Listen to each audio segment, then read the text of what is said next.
¿Qué tal amigos? ¿Cómo están? Me da mucho gusto saludarles nuevamente ahora en esta edición de CyberMX, la comunidad más importante de Hispanoamérica, y desde aquí transmitiendo en la Ciudad de México con mi coanfitrión y amigo Jesús Navarro. Este día nuevamente nos vestimos de gala como siempre, pero en este 2022 vamos a abrir con los manteles largos con el estupendo Rubén Rojas Domínguez. Él es TISO en Mercado Libre y nos da mucho gusto tenerlo este día con nosotros. Bienvenidos, Jesús, bienvenido, Rubén. Muchísimas gracias, José Luis. Jesús, es un gusto estar aquí con ustedes y poder compartir una muy buena charla. Muchas gracias, Rubén, gracias, Pepe. Y bueno, en esta ocasión estaremos platicando acerca de identidad digital y pues será un gusto poder contar con tu opinión, Rubén, toda tu experiencia y esa perspectiva que tengas respecto al tema. Y bueno, la intención, como siempre, pues es compartir un poco esa experiencia y pues tratar de elevar el nivel de madurez y la postura de seguridad que tenemos en México, ¿no? Enhorabuena y muchas gracias. Pues listo para abrir motores. Rubén, cuéntanos un poco de quién es Rubén Rojas, cuál es su trayectoria, dónde estudiaste, cómo has venido evolucionando en esta materia tan importante de ciberseguridad y ¿qué te hizo en unos inicios ayer en tus primeros pasos, pues apasionarte por la tecnología y después por esta especialidad? Cuéntanos un poco. Claro que sí.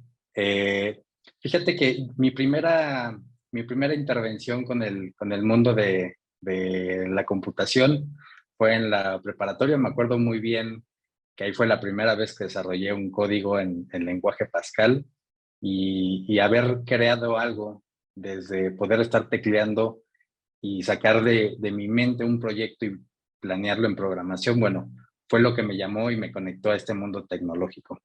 Después de ahí me fui metiendo un poco más. Yo soy egresado de la Universidad Nacional Autónoma de México y llevo prácticamente más de 8 años en el área de ciberseguridad. He estado en diferentes empresas, diferentes sectores y me gusta bastante porque son muchos retos, es algo que va creciendo, que se va actualizando en el día a día y que cada vez hay que poner muchísimo más presencia, tanto en manos, en tecnología y en proceso. Estamos en un momento en donde la tecnología está al alcance de todos y realmente en todas las cosas. Entonces, hoy lo podemos ver eh, desde las cosas que estamos haciendo en el trabajo, en nuestra vida diaria, en los deportes, en la salud, en todos los sectores es donde tenemos tecnología. Entonces, eso nos provoca que este campo se haya hecho tan grande y tan retador, que es parte de lo que me gusta.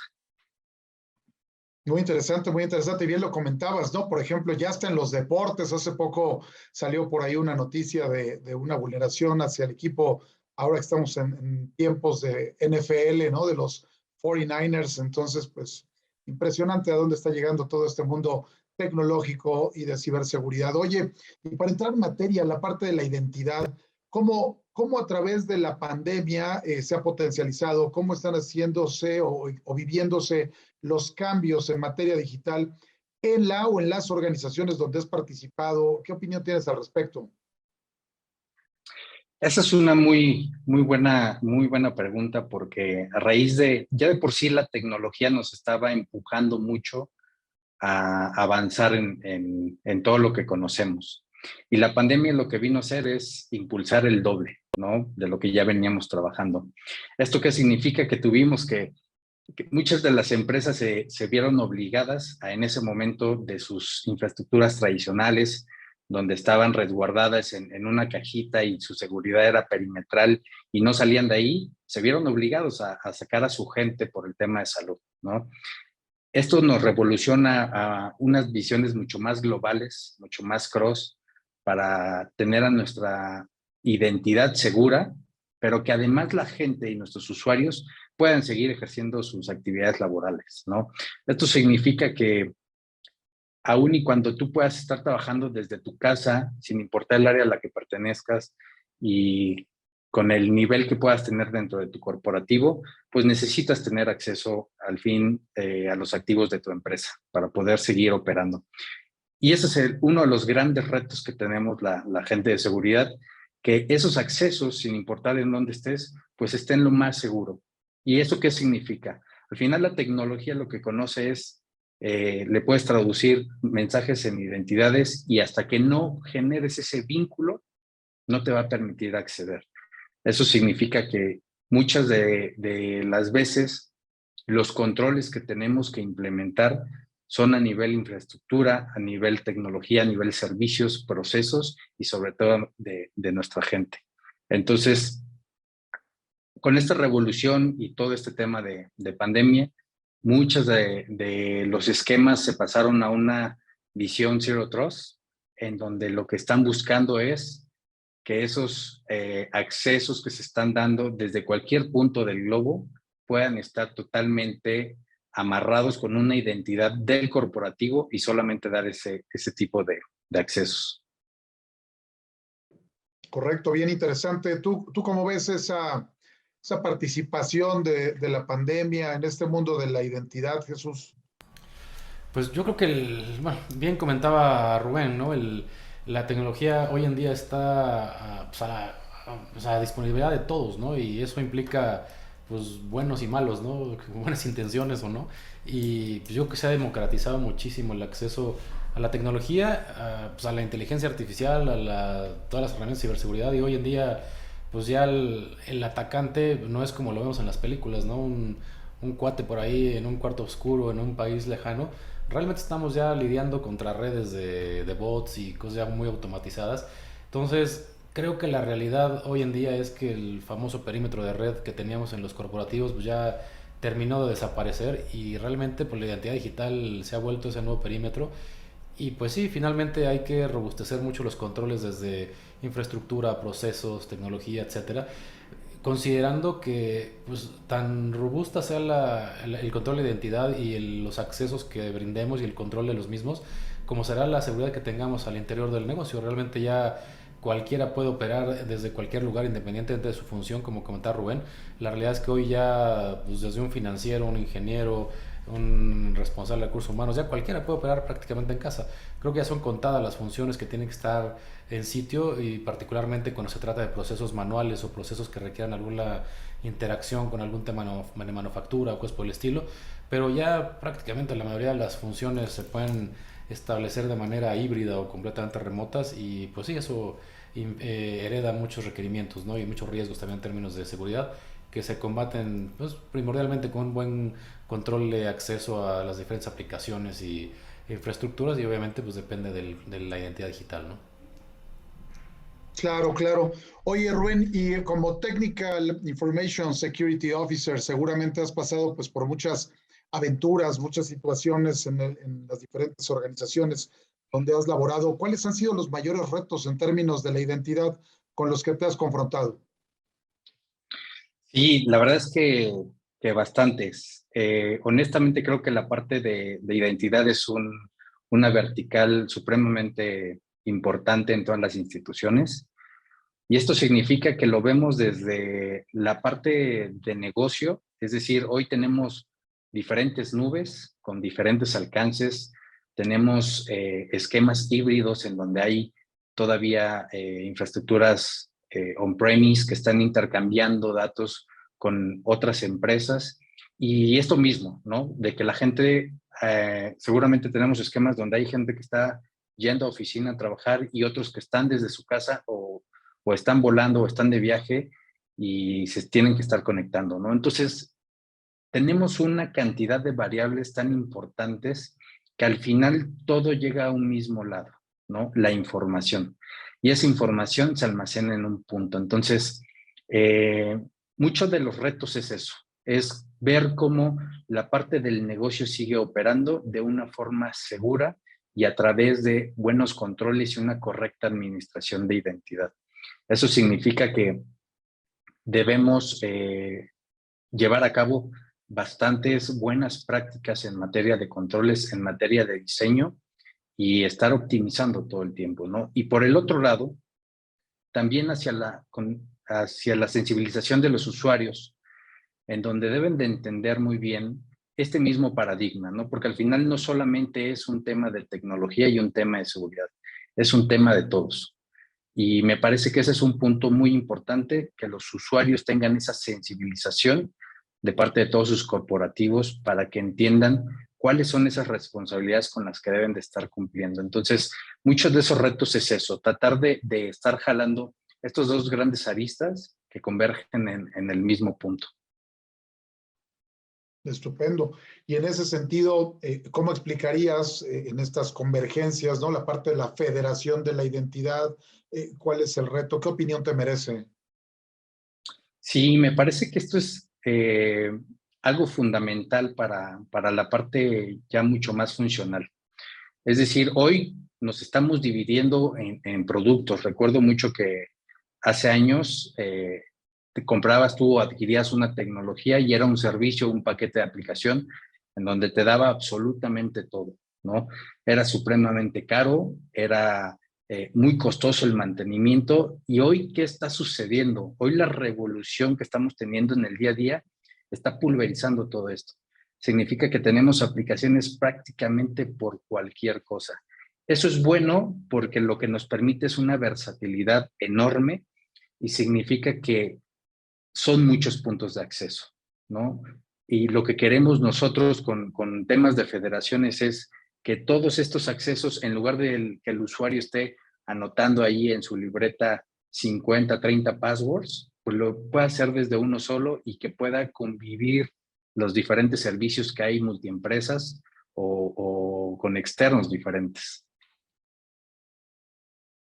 Muchas gracias. Jesús, adelante si tienes por ahí alguna pregunta directa para Rubén. Sí, pues yo creo que partiendo un poquito del tema que comentaba Rubén de tener múltiples contraseñas, por ejemplo, en múltiples sistemas, hay inclusive ocasiones en las que tenemos múltiples nubes, quizás atendiendo un mismo servicio. Obviamente ya en ambientes ya mucho más avanzados, que sean ambientes híbridos, multinube, que simplemente esa dualidad te genere pues mayor nivel de redundancia y disponibilidad, pero finalmente pues eso se traduce en multiplicar la cantidad pues, de accesos, ¿no? Entonces, yo creo que es muy importante el tema de federación de identidad y sobre todo ver hacia dónde va el mercado, ¿no? Yo creo que estamos tendiendo muchísimo pues, a consolidar temas de autenticación. O sea, hoy en día o sea, existen diferentes tipos de sistemas de seguridad que ya te permiten centralizar el proceso de autenticación y hacer una especie de proxy, digamos, de autenticación, de tal manera que pues no tengas a merced del usuario pues todas las diferentes contraseñas, todas las aplicaciones que hay hacia atrás, ¿no? Entonces yo creo que, o sea, vamos a ver una ola creciente en cuanto a avances tecnológicos y disponibilidad de nueva tecnología para tratar de simplificar los procesos, ¿no? Yo creo que hoy en día a título personal, yo creo que cualquiera tenemos alrededor de 100, 150 contraseñas diferentes, pensando en que realmente las tengamos diferentes para cada sistema. Hay quien reutiliza muchas contraseñas, pero llega un punto que se vuelve inmanejable. Entonces yo creo que a nivel empresarial pues es el mismo tema y en algún punto tiene que existir una solución que permita al usuario tener un nivel de seguridad muy alto, pero que a la vez sea muy amigable, o sea, que realmente no requieras aprenderte 100 contraseñas y muy robustas, etcétera, inclusive que no requieras estar utilizando biométricos todo el tiempo, cosas por el estilo. Entonces yo creo que va a haber una evolución natural de los sistemas de autenticación actual. El doble factor yo creo que va a seguir todavía algunos años siendo el estándar, pero yo creo que sí vamos a evolucionar inclusive un tema de no manejar contraseñas, o sea, una combinación de tecnologías que nos permitan garantizar pues la autenticación de quiénes somos y establecer esos vínculos de confianza, ¿no? Entre diferentes aplicaciones o inclusive de nosotros mismos como personas con las diferentes aplicaciones. Entonces yo creo que sí pues nos viene un tiempo muy interesante, ¿no? En este sentido de la gestión de la identidad y pues ya veremos también a nivel institucional o a nivel gobierno qué se hace también con la famosa identidad digital ya más traducida a las personas, ¿no? Cómo llevamos esa famosa INE a un esquema estándar que nos identifique virtualmente a todos, ¿no? Yo creo que hay un paso importante que dar también ahí. Sí, correcto. Yo hace poco recibía por ahí una cédula por concluir unos estudios de maestría, ¿no? Y ahora ya haces tu pago directamente en un portal web y te mandan tu ID digital, ¿no? De la cédula profesional y yo creo que este tema de la identidad por ahí se mueve. Y en ese sentido, Rubén, comentaba Jesús la múltiple cantidad de posibles passwords, ¿no? De usuarios y contraseñas para las diferentes aplicaciones, ¿no? ¿Qué opinión te merece el poder concentrar todo eso en métodos tipo single sign-on? Bueno, yo creo que ya es imprescindible, totalmente, ¿no? Y lo vemos cada vez más. Justo lo que nos está motivando en los diferentes negocios es tener más relaciones. Ahora ya no solamente hay un socio de negocio ni un proveedor de servicios. Eso provoca que sean muchísimos accesos, y entre más accesos, pues la probabilidad de que roben la identidad de nuestros usuarios o el robo de contraseñas es mayor. Mucho a donde nos ayuda el single sign-on es justamente esto, a reducir el robo de contraseñas, suplantación de identidad, porque donde nos está ayudando eso es que una vez que el usuario se autentica, este acceso le permite estar saltando entre aplicativos de una forma segura y cifrada, ¿no? Entonces, eso mantiene el principio de las contraseñas que estén en manos de su dueño. Y me parece que esto mismo nos está empezando a aplicar en nuestro mismo sector dentro de México. Es decir, ya se vienen temas para el nivel financiero de Open Banking, en donde las empresas se van a empezar a comunicar de una forma mucho más transparente, pero esto tiene que ser de una forma segura, ¿no? Porque nuestro sector financiero es uno de los más deseados por los ciberatacantes, y eso significa que se deben de robustecer los controles que existen hoy.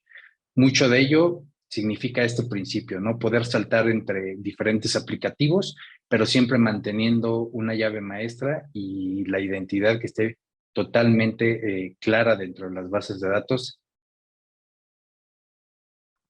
Oye, pero hay otros retos, lo mencionabas ahorita, ¿no? En toda la parte, digamos, fintech, ¿no? La parte bancaria, financiera, transacciones electrónicas, nos lleva a pensar en poco a poco en México por los temas regulatorios, pero ya muy notorio para las organizaciones que no están reguladas, que son nuevos entrantes digitales, y nos lleva a la reflexión de la nube.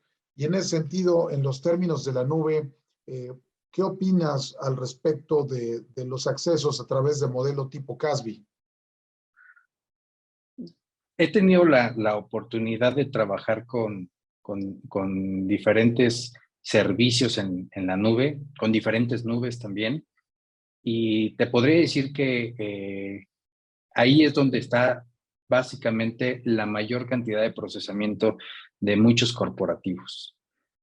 Esto significa que aun y cuando estén en la nube, siempre tenemos que mantener controles y principios para vigilar todo tiempo ese tipo de accesos, ¿no?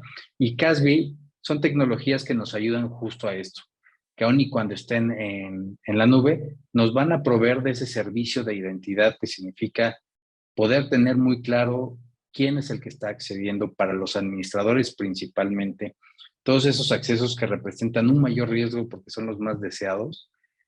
Y estas tecnologías nos permiten eso, tener una gestión centralizada y mantener ese tipo de controles monitoreados todo el tiempo. Entonces, me parece muy interesante. Aparte, he tenido muy buenos retos de implementación con este tipo de tecnologías, que honestamente, pues los propios fabricantes se van actualizando y van desarrollando que esto sea mucho más amigable, aun y cuando pueden ser infraestructuras enormes, están preparándose para que esto sea lo más transparente, porque la escalabilidad es algo netamente importante para infraestructuras donde tienen activos por encima de 1000 assets, ¿no? Entonces, me parece que es uno de los controles que siempre debe estar en los planes de los directores de seguridad para implementar y siempre mantener muy bien vigilado.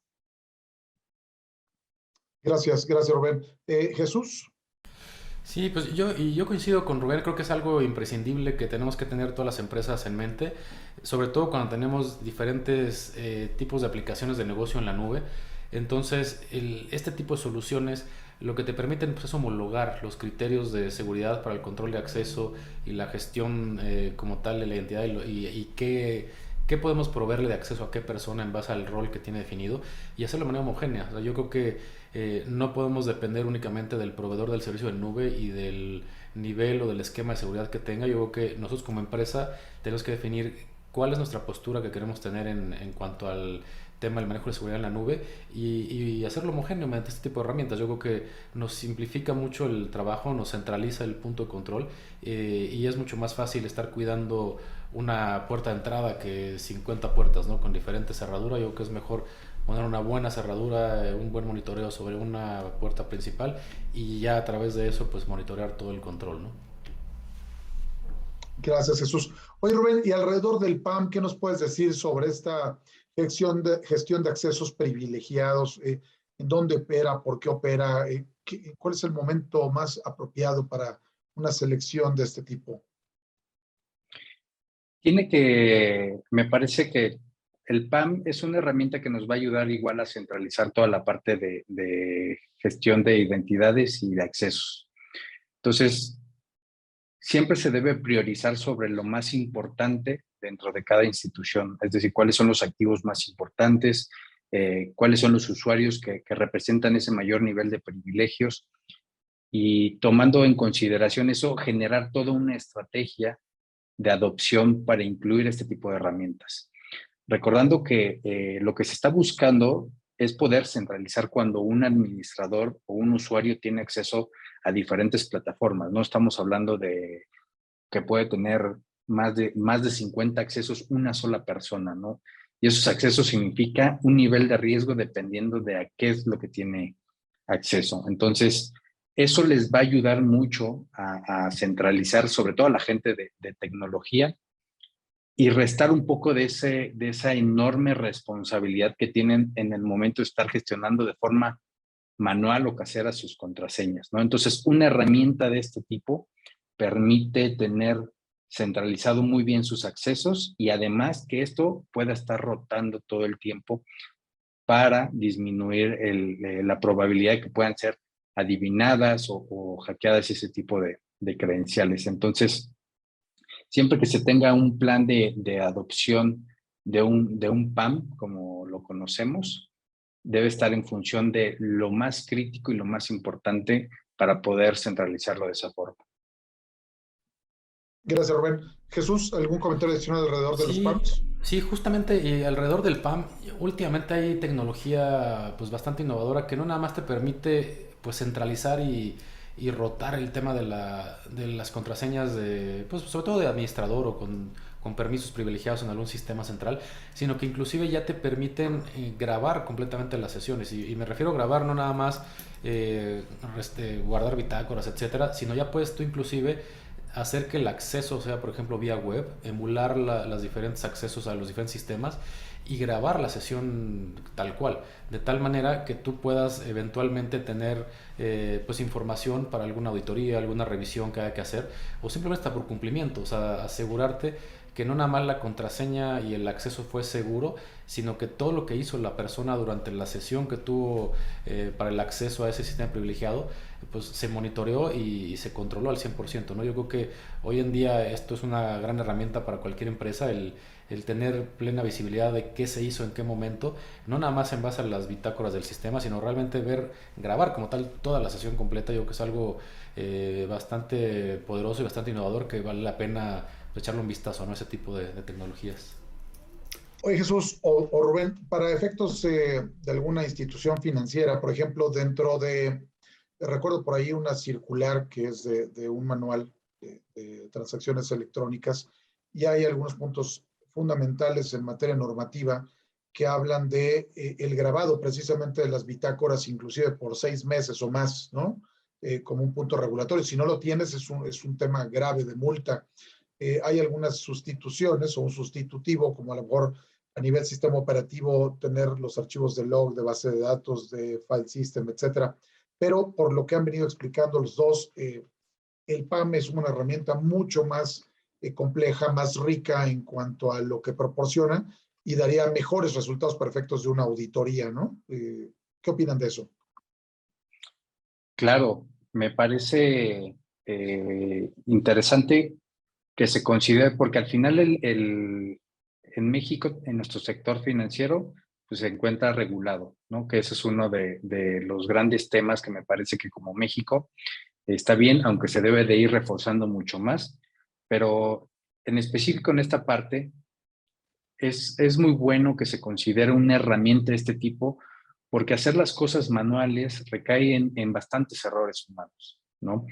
Y poder automatizar, que es lo que necesitamos con la trascendencia que tiene nuestro mundo tecnológico y sobre todo en materia de seguridad, es vital, ¿no? Porque tenemos tantos procesos y a veces si los queremos atender con tanta gente, lo único que puede provocar eso es bastantes errores. Entonces, para evitar eso, existen este tipo de herramientas que lo que te permiten es tener una mayor cobertura y automatización como para tener esos controles en cumplimiento, ¿no? Lo que tú decías, José Luis, lo que te pide un poco la parte normativa es eso, tener muy bien identificados un buen control de tus accesos y sobre todo que puedas hacer un monitoreo sobre ese tipo de accesos, como para tratar de identificar cualquier desviación o cualquier tipo de riesgo. Entonces, este tipo de herramientas te da bastante información que te puede además, como decía Jesús, puedes hacer una auditoría de ese tipo de accesos, de ese tipo de actividades y mantener ese tipo de controles. Estupendo, estupendo. Sí. Bueno, y en soluciones ya pues, avanzadas de PAM, ya no te quedas nada más al grado de pues, saber qué comando tecleó o a qué sistema entró desde qué IP, sino ya realmente lo que les comentaba de grabar, por ejemplo, una sesión, si un administrador, por ejemplo, o sea, quiere ver el contenido, por ejemplo, de un archivo de texto dentro del sistema, pues en las herramientas tradicionales pues vas a ver que pues, se ejecutó el comando para visualizar el archivo, pero no vas a saber qué vio. O sea, vas a ver, abrió el archivo, qué tenía el archivo, no sé.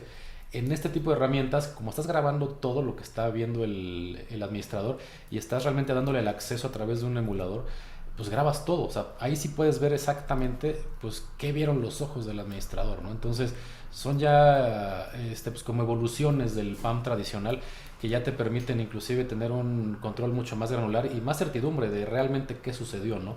Ya quitar un poquito pues las suposiciones cuando están haciendo alguna auditoría o alguna revisión y ya puntualmente sabes exactamente qué pasó. Muchas gracias, Jesús. Muchas gracias, Rubén. Pues amigos, estamos llegando a término de esta cápsula de CyberMX. Siempre cuando hay grandes expositores, grandes expertos, como es el caso de Rubén, como es el caso de Jesús, el tiempo se nos va volando. ¿Algún comentario adicional, Rubén? ¿Algún consejo adicional, Jesús, para darle cierre a la cápsula del día de hoy? Claro, de mi parte, agradecerles bastante por el espacio. Me parece que este tipo de iniciativas son fundamentales para nuestro sector y para poder elevar el nivel de seguridad y compartir sobre todo el conocimiento llegando a los diferentes referentes. Y en materia de identidad, es algo que no nos podemos quitar de frente, es algo que está con nosotros, que lo vivimos en nuestra vida diaria y que debemos estar sensibles ante los cambios y todos los controles en seguridad que debemos implementar tanto como corporativos de forma de generar una sinergia entre todas las áreas y como seguridad vigilar que eso se esté cumpliendo. Sí, completamente de acuerdo y yo creo que el tema de identidad va a ser el tema principal de discusión en los que trabajamos en la industria de ciberseguridad de aquí a los siguientes 10 años. Creo que va a girar muchísimo el tema en torno a la identidad y pues vale la pena meterse al tema de lleno, ya sea que trabajemos en la industria o seamos algún interesado en este tipo de temas o dueños de algún proceso de negocio, vale mucho la pena meterse porque la verdad es que ha evolucionado mucho el tema de la gestión de identidad digital y lo que se viene pues es todavía sin precedentes, ¿no? Vale la pena estar al día y pues a tener muy cercano el tema. Pues muchas gracias, Rubén Rojas, TISO de Mercado Libre, Jesús Navarro, CEO de Data Guardian aquí en México. Yo soy José Luis Cisneros. Amigos, les agradecemos su presencia en esta cápsula y nos vemos en la próxima, aquí en CyberMX, la comunidad más importante de ciberseguridad en Hispanoamérica. Gracias. Gracias. Gracias, hasta luego.